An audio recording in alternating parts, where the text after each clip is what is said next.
next video in the how-to series is going to be the press up. Now I know when I put press ups in class, I get eye rolls, I get groans, I get I can't do press ups, and you can.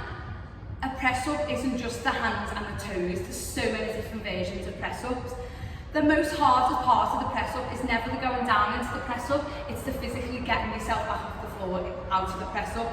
A lot of people say they feel like they're going to face plant the floor. So it's getting yourself comfortable with a press up. So it's always fine to start with a box press up. Now I do try and tell my class to avoid these, but if someone is really struggling, I will happily let someone do a box press up. In the box press up, the bum quite often stays in the air. It's not my preferred, but it is that the only one you can do, getting building up the strength in our arms, because that's what it is, it's just your own body. So the box press up looks like this.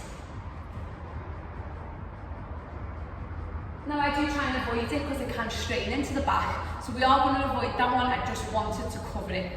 So I always say to people, if your bum is already down, it's going to come down naturally. If you're in this position, it's easy for it to stay into the air. So if you take your knees a little bit further back, you want your arms a little bit wider than shoulder width.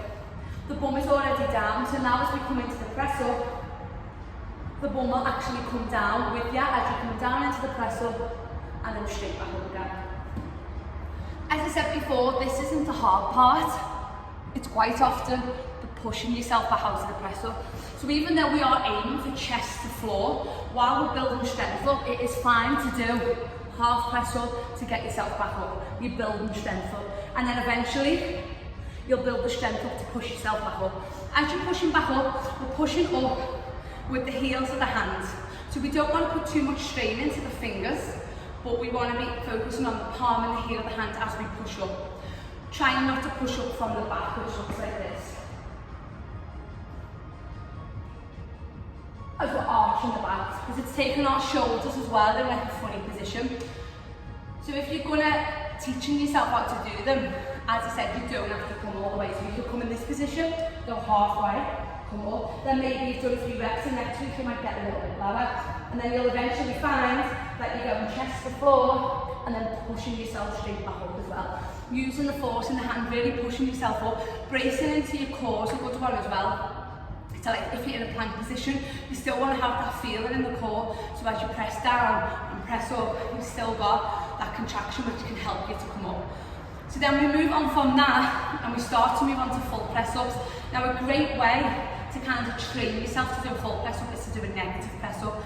As I've said before, quite often it's not the down motion that we struggle with, it's to getting ourselves back up off the floor. So if you can train your body to get a little bit stronger in one way, then we can get stronger in the other way because it's going to work. So I'm going to teach now a negative press up. So you start on the toes, you press down on the toes, drop the knees down and drive up through the knees.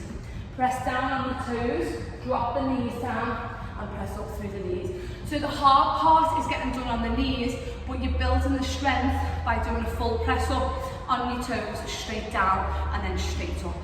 So you're pressing down, as soon as you get low enough for the knees to contact with the floor, dropping the knees down and then coming up into the half press up.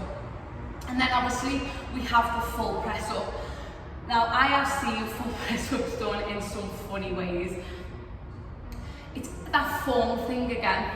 It's no point like bashing out 50 press ups that are absolutely of poor quality and rubbish.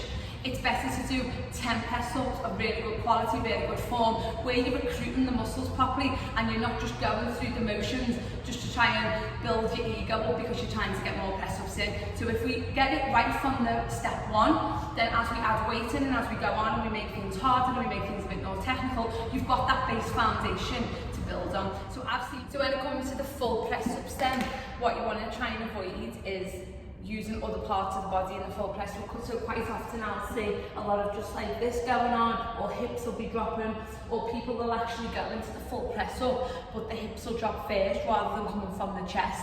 So I can quite often, and you know, I've done it myself where you'll drop the hips first to be able to get yourself down to make it easier.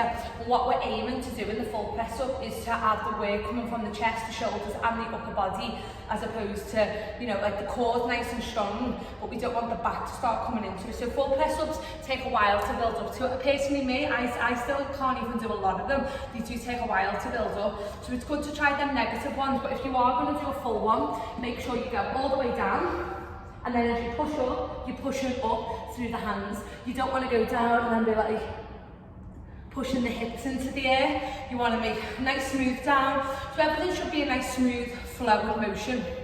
We want to try and avoid too much of like any type of a jerking motion, because we don't want to put any pressure on the joints and stuff like that. So we're going to go straight down and then straight back up, pushing through into the palms of the hands, using the strength to come back up. There's loads of different ways press-ups can go wrong.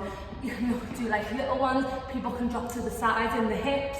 As I said before, there's a lot of like hip stuff coming in as well, but we want to try and make sure it's coming from the chest, that we're working the muscles that we're meant to be working. So remember, you can always start like at the beginning, working your way up, starting from your box press up to the kneeling press up, going to your negative press ups to build yourself back up. But just remember that form is so much better than stepping up a level. So if you get your form ready in like level 1, then you stick with the form as you go all the way through. If you just go straight in and your form's a little bit rubbish, then we can injury or we do it wrong or we're not recruiting the right muscles. So hopefully that's helped on the how-to series for the press up.